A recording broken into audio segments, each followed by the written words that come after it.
তা আপনারা অনেক আমার কমেন্ট করছিলেন যে ভাই আমার চারাটা কি চারা কি চারা।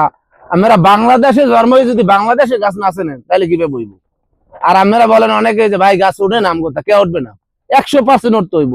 এই যে আমি গাছটা লাগাইছি, এই গাছটার বয়সে 3 সপ্তাহ চলে আমার। 21 দিনে গাছে এইরকমের। এই যে গাছগুলো লাগাইছি 21 দিনে। এখন কইতে পারেন যে ভাই আমি তো মোটাটা দেখাইছেন, এই সিকুনটা যদি দেখাই আমার উঠবে না? আমি 2টা লাগাইছি, দেখেন ইনশাল্লাহ 2টাই উঠছে। উঠবো না কা? 100% উঠবো। কারণ ওইরকম সঠিক নিয়মে লাগাইতে হইব, সঠিক নিয়মে রাখতে হইব। আমি প্রত্যেকটা ভিডিওতে আপনাদের বলছি যে দাদা ভাই গাছ লাগাই ডাইকে দেবেন, ইনশাল্লাহ 100% উঠবো। উঠবো না কা? উঠবো। গাছ লাগাইয়া আগে ডাইকে দিতে হইব।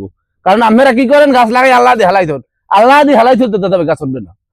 কারণ আমি আগেই বলছি যে যদি আপনারা বালতি সেট আপ করেন আর একটা বালতি দিয়ে রেখে দেবেন।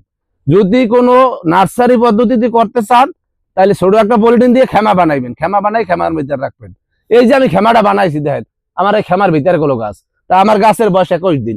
দেখেন দি 21 দিনে পাতাটা কত বড়, কত সুন্দর একটা ডাল করছে উঠছে। কারণ এটা হলো বাংলাদেশের গোলাপ। গোলাপ ফুল যেটা বলা হয় জনপ্রিয় একটা গাছ বাংলাদেশের। কারণ এমন কোনো মেয়ে ছেলে নাই যে লাগে না, সবারই পছন্দের ফুল।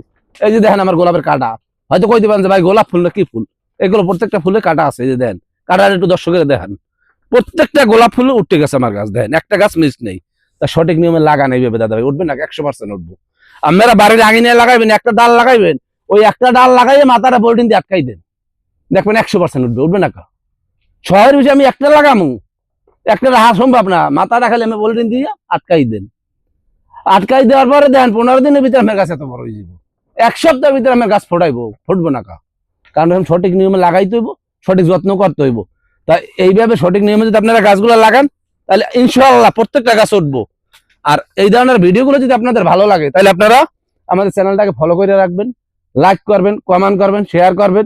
আর আমাদের এই ভিডিওগুলো টিকটকে পাইবেন, ইউটিউবে পাইবেন, ফেসবুকে পাইবেন। প্রবাসী লাইভ সার্চ করলে প্রত্যেকটা চ্যানেলের ভিতরে পাইবেন। তো যেখানে ভালো লাগে অবশ্যই দেখবেন। আর যদি পারেন আমাদের আইডিগুলো ফলো দিয়ে রাখবেন। তা ভালো থাকবেন। ওকে, আল্লাহ হাফেজ।